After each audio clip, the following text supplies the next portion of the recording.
Dans cette vidéo, je vais te révéler 7 clés bouddhistes simples et profondes pour retrouver la paix intérieure au milieu du bruit du monde. Tu vas découvrir comment respirer avec présence, agir avec vertu, cultiver l'équanimité et activer les ressources mentales qui te soutiennent dans chaque tempête intérieure. Si tu veux comprendre comment la philosophie orientale peut transformer ton quotidien grâce à des outils réels et accessibles, reste ici, car ta paix commence maintenant. Le chemin vers une vie sereine.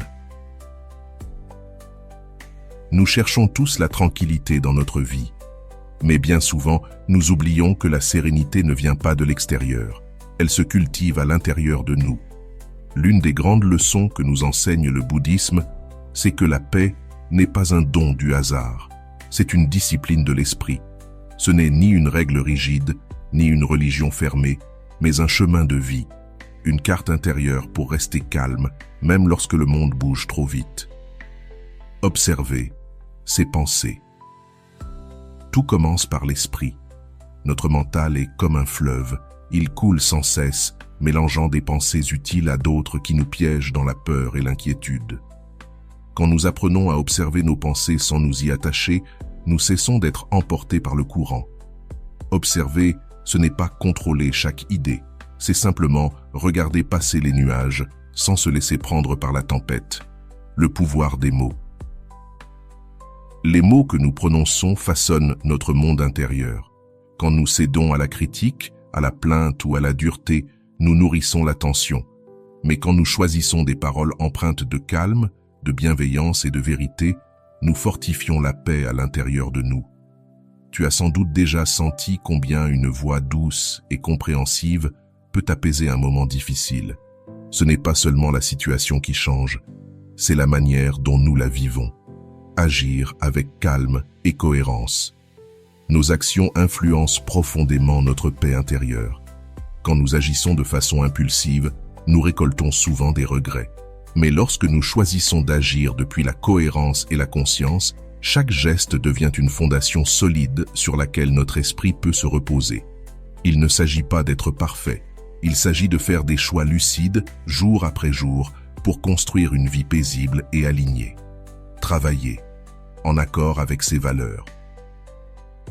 Nous passons une grande partie de notre vie à travailler, et si ce que nous faisons contredit nos valeurs, notre cœur ne trouvera jamais la tranquillité. Le bouddhisme nous rappelle que vivre d'un travail honnête et juste n'est pas seulement un acte moral, c'est aussi un investissement dans notre propre sérénité. On dort mieux lorsqu'on sait que nos efforts ne blessent personne. Entraîner l'esprit comme un muscle. La paix n'est pas un hasard, elle s'entraîne. Comme on renforce le corps par l'exercice, on peut entraîner la concentration et la présence pour que la pensée cesse de sauter d'un sujet à l'autre. Quand l'esprit apprend à rester dans l'instant, une sérénité profonde apparaît, celle qu'aucune agitation extérieure ne peut troubler. Accepter le changement. Un autre pilier fondamental du bouddhisme est l'acceptation de l'impermanence. Tout change, rien ne dure. Et vouloir que tout reste tel que nous le désirons est une source inépuisable de souffrance. Accepter ne veut pas dire se résigner. Cela signifie agir avec lucidité, tout en comprenant que la vie est un flux qu'on ne peut retenir. Quand on cesse de lutter contre ce courant, on découvre une paix plus stable et plus sage. Avant de continuer, si tu n'es pas encore abonné à ma chaîne YouTube, je t'invite à le faire dès maintenant. En t'abonnant, tu seras informé de toutes mes nouvelles vidéos, ce qui te permettra de ne rien manquer de contenu précieux. Le calme est une pratique quotidienne. La paix ne se trouve pas dans la théorie, mais dans la pratique. Penser avec clarté, parler avec douceur, agir avec cohérence, ce sont de petits gestes quotidiens qui bâtissent un grand calme intérieur. Il n'est pas nécessaire de devenir moine ou de vivre dans un temple pour y parvenir. Il suffit de petits changements constants, respirer consciemment, choisir nos mots, ralentir, accepter la réalité telle qu'elle est. La respiration, ton ancre intérieure.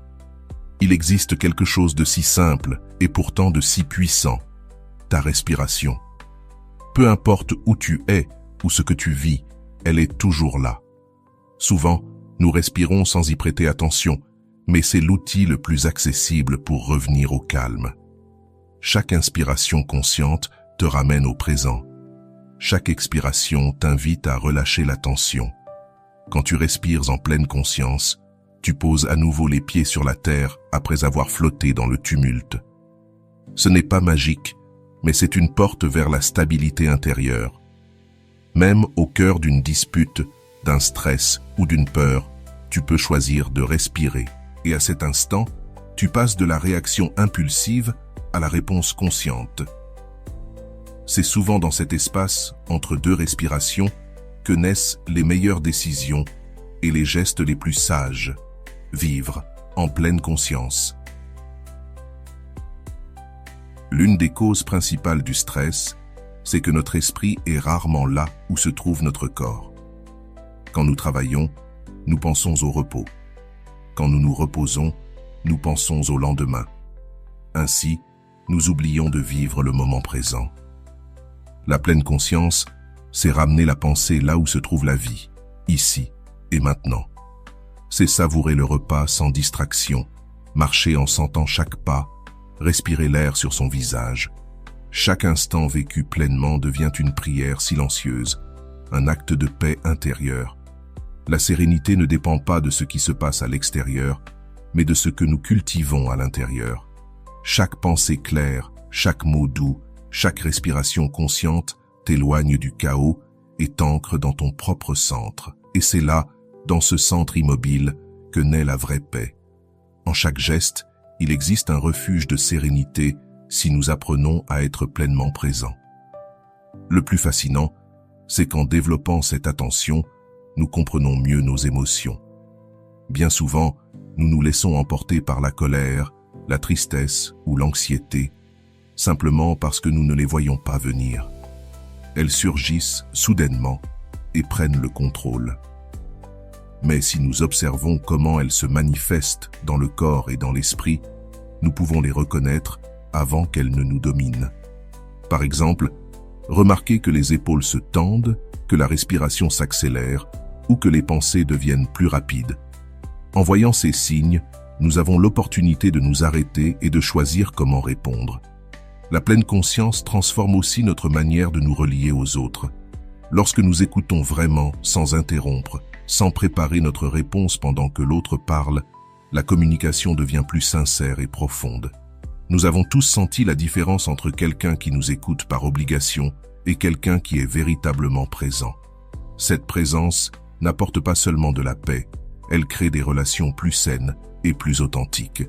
Beaucoup pensent que la pleine conscience est réservée à ceux qui ont du temps libre ou qui vivent à l'écart du monde. Rien n'est plus faux. C'est justement au cœur de l'agitation quotidienne que nous en avons le plus besoin. Il ne s'agit pas d'ajouter une tâche de plus à notre agenda, mais de transformer la manière dont nous faisons les choses. Ce n'est pas chercher un autre lieu, mais habiter pleinement celui où nous sommes. La pratique ne demande pas la perfection.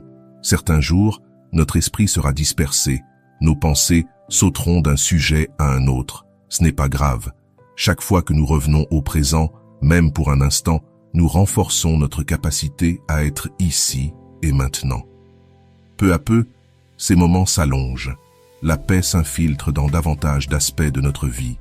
Vivre en pleine conscience ne fait pas disparaître les problèmes, mais change profondément notre façon de les vivre. Au lieu de rester prisonniers du passé ou anxieux pour l'avenir, nous gagnons un espace intérieur pour répondre avec plus de clarté et moins de tension. Et cet espace, c'est ce qui nous rend à nouveau équilibrés, même au cœur du tumulte. Le calme et la clarté, les deux ailes de l'esprit. Nous avons tous connu ce moment où l'esprit ressemble à un verre d'eau agité. L'eau est trouble, impossible d'en voir le fond, et plus nous essayons de réfléchir, plus la confusion s'installe. Le bouddhisme propose deux pratiques complémentaires qui agissent comme deux ailes capables de nous faire voler au-dessus du chaos, le calme et la clarté. Le calme se cultive lorsque nous apprenons à nous arrêter. Il ne s'agit pas de fuir la vie, mais d'offrir un espace de repos à l'esprit pour qu'il cesse de tourner sans fin. Comme l'eau trouble qui devient limpide lorsqu'elle se dépose, notre esprit s'éclaircit quand nous cessons de l'agiter par des pensées incessantes. Quelques instants de silence, une respiration consciente, un moment de pause intérieure peuvent tout changer. Mais le calme seul ne suffit pas. Il faut aussi la clarté. C'est la capacité de regarder à l'intérieur de nous, de comprendre ce qui se cache derrière nos pensées et nos émotions. Souvent, nous réagissons sans savoir pourquoi. Nous pensons que notre colère, notre peur ou notre désir viennent de l'extérieur, alors qu'ils sont des reflets de blessures anciennes. La clarté, c'est reconnaître ses racines, voir avec précision ce qui se passe réellement. Imaginons quelqu'un qui s'énerve parce qu'on le fait attendre.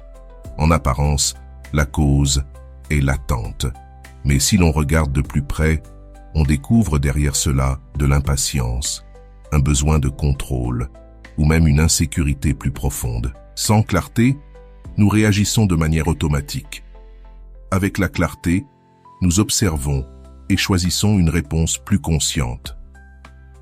La magie de cette combinaison, c'est que calme et clarté se nourrissent mutuellement. Quand l'esprit s'apaise, il voit plus clairement, et quand il comprend, il se calme encore davantage. C'est un cercle vertueux qui nous conduit vers un équilibre intérieur authentique. Cette pratique ne demande pas des heures de méditation. Elle peut s'appliquer partout, à tout moment. Avant de répondre à un message qui nous blesse, par exemple, nous pouvons respirer, laisser retomber l'agitation, puis observer « Qu'est-ce que je ressens ? D'où vient cette émotion ? Quelle réponse apporterait plus de paix que de tension ?» Ce simple geste évite des disputes, des regrets et renforce notre sérénité. Avec le temps, il transforme notre manière d'exister. Nous cessons de réagir machinalement pour choisir nos réponses avec conscience. Le calme nous protège des tempêtes émotionnelles et la clarté nous guide vers une compréhension plus profonde de nous-mêmes et des autres. Une seule aile ne suffit pas pour voler. Sans calme, nous nous agitons. Sans clarté, nous nous perdons. Ensemble, elles nous permettent de rester sereins, même au cœur de la tempête. L'équanimité, l'art de garder l'équilibre. La vie est faite de hauts et de bas. Un jour, tout semble fluide, le lendemain, tout paraît s'effondrer. Nous passons de la joie à la frustration, de l'espoir à la peur, comme des feuilles portées par le vent. Le bouddhisme nous enseigne qu'il existe une autre manière de vivre ces changements, cultiver l'équanimité. L'équanimité n'est pas l'indifférence. Ce n'est pas ne rien ressentir ni éteindre nos émotions. C'est maintenir un équilibre intérieur qui nous permet de vivre les joies et les peines sans nous perdre dans l'un ou l'autre. Quand la joie arrive, nous la savourons sans nous y accrocher. Quand la douleur vient, nous l'acceptons sans nous effondrer. C'est comme marcher sur une corde raide en gardant le centre. Prenons l'exemple de la joie. Quand un succès ou une bonne nouvelle survient, nous ressentons de l'enthousiasme et c'est normal. Le problème apparaît lorsque nous voulons que cette sensation dure éternellement. Alors, vient la peur de la perdre, puis l'anxiété. L'équanimité nous aide à apprécier sans dépendre. Il en va de même pour la douleur. Une perte, une déception, une difficulté peuvent être terribles. Mais si nous nous y enfermons, si nous en faisons le centre de notre existence, nous cessons de voir le reste. L'équanimité ne supprime pas la douleur, elle la remet simplement à sa juste place. Elle nous permet d'en tirer une leçon, puis de continuer à avancer. Ce n'est pas un état qu'on atteint en un jour, c'est un entraînement quotidien. Cela commence dans les petites choses, un embouteillage, une file d'attente, un contretemps. Au lieu de nous irriter, nous pouvons respirer, nous rappeler que cela passera et que perdre la patience n'ajoute rien de bon. Avec le temps, cette habitude s'étend à des situations plus profondes. Elle nous apprend à garder la tête froide dans les succès comme dans les épreuves. L'équanimité nous offre la stabilité dans un monde changeant. Et surtout, elle fait de nous un refuge pour les autres. Quand ceux qui nous entourent, voient que nous restons calmes au milieu du tumulte, ils trouvent en nous une force tranquille. Vivre avec équanimité n'est pas facile, mais chaque instant où nous maintenons notre équilibre nous rapproche d'une paix durable. Vivre avec honnêteté pour préserver la paix intérieure. Une grande partie de la sérénité que nous ressentons ne vient pas de ce que nous possédons, mais de la façon dont nous vivons. Quand nos actes trahissent ce que nous savons juste, le trouble s'installe tôt ou tard. Personne n'a besoin de le savoir, car c'est notre conscience qui parle. L'incohérence devient alors un poids invisible. C'est pourquoi l'une des bases les plus solides de la paix intérieure, c'est l'honnêteté. Être honnête ne se limite pas à dire la vérité. C'est aussi la manière dont nous traitons les autres, la façon dont nous respectons ce que nous avons, et la manière dont nous agissons même quand personne ne nous regarde. Vivre en cohérence avec soi-même, c'est offrir à son esprit le repos qu'il cherche depuis toujours.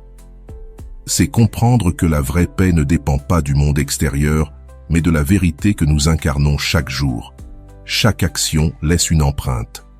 Et lorsque nous accumulons de petites fautes, même minimes, notre esprit commence à se remplir de bruit.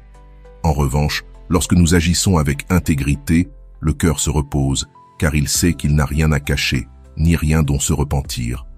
Pensons à nos paroles. Si nous mentons ou exagérons, nous pouvons peut-être obtenir quelque chose sur le moment, mais ensuite viennent la tension et la peur d'être découverts. Si, au contraire, nous parlons avec clarté et respect, même dans les conversations difficiles, il se peut que nous n'obtenions pas toujours ce que nous voulons, mais nous gardons la tranquillité d'avoir été fidèles à nous-mêmes.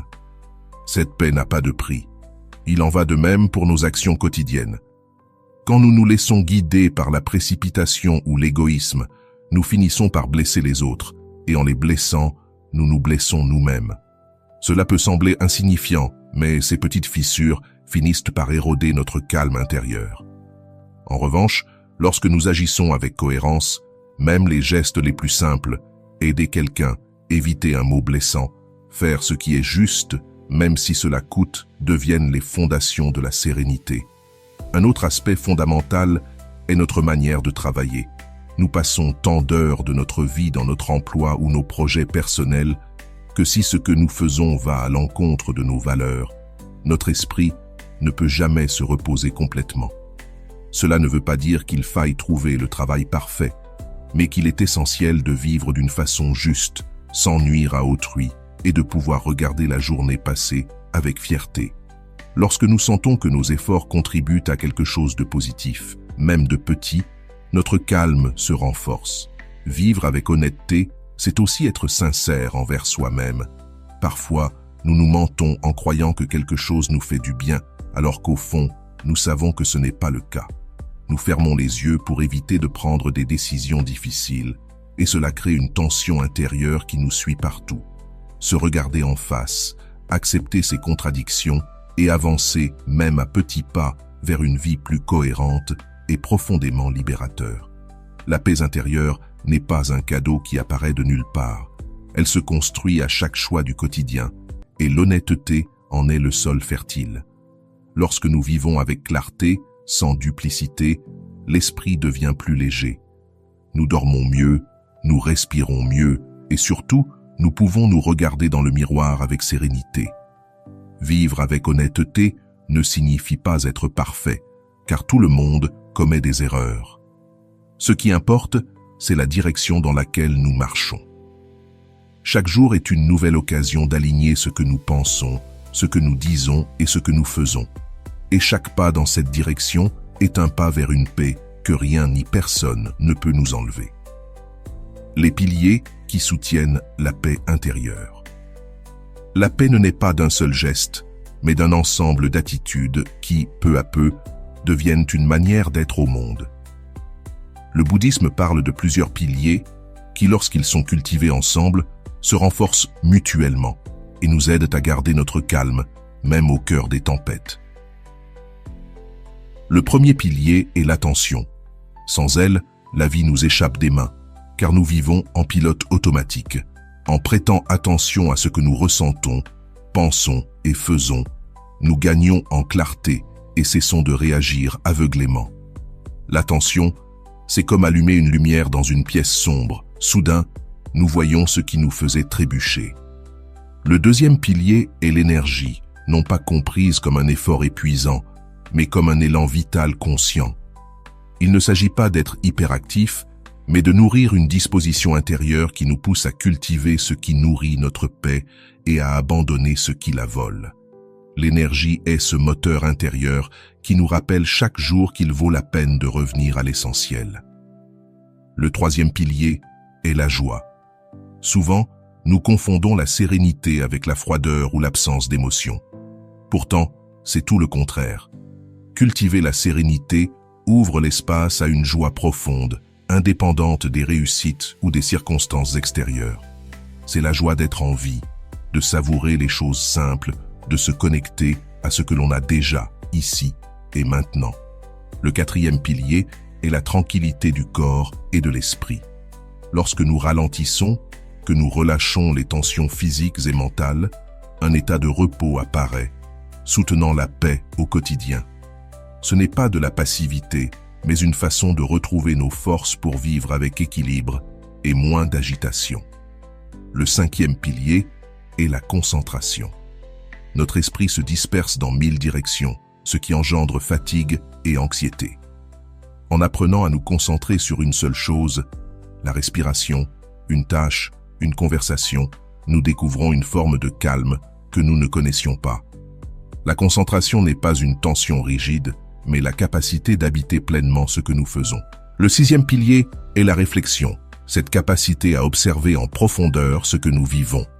Il ne suffit pas d'apaiser l'esprit, il faut aussi comprendre d'où viennent nos émotions, pourquoi nous réagissons d'une certaine manière, ou quel schéma nous répétons. C'est cette compréhension qui permet de transformer, d'évoluer et de ne pas retomber dans les mêmes erreurs. Enfin, le septième pilier est l'équilibre, cet état où l'on ne se laisse plus emporter ni par l'euphorie, ni par le désespoir.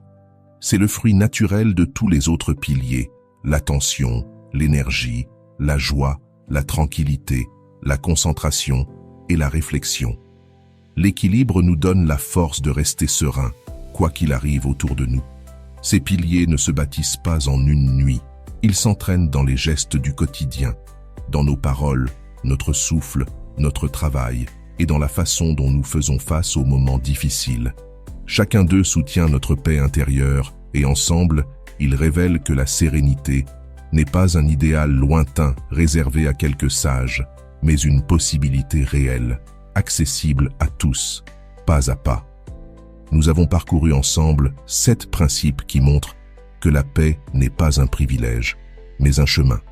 Grâce à l'attention, à la respiration, à l'honnêteté, à l'équanimité et aux autres piliers évoqués, nous découvrons que la sérénité ne dépend pas de ce qui se passe à l'extérieur, mais de la façon dont nous vivons à l'intérieur. Chaque petit geste compte, chaque respiration consciente, chaque mot bienveillant, chaque décision cohérente construit la base solide sur laquelle la paix peut grandir.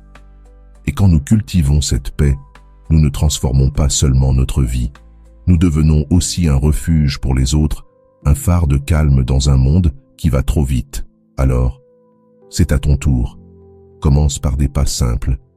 Intègre ces principes dans ton quotidien et tu verras, peu à peu, cette paix intérieure deviendra ton refuge le plus précieux.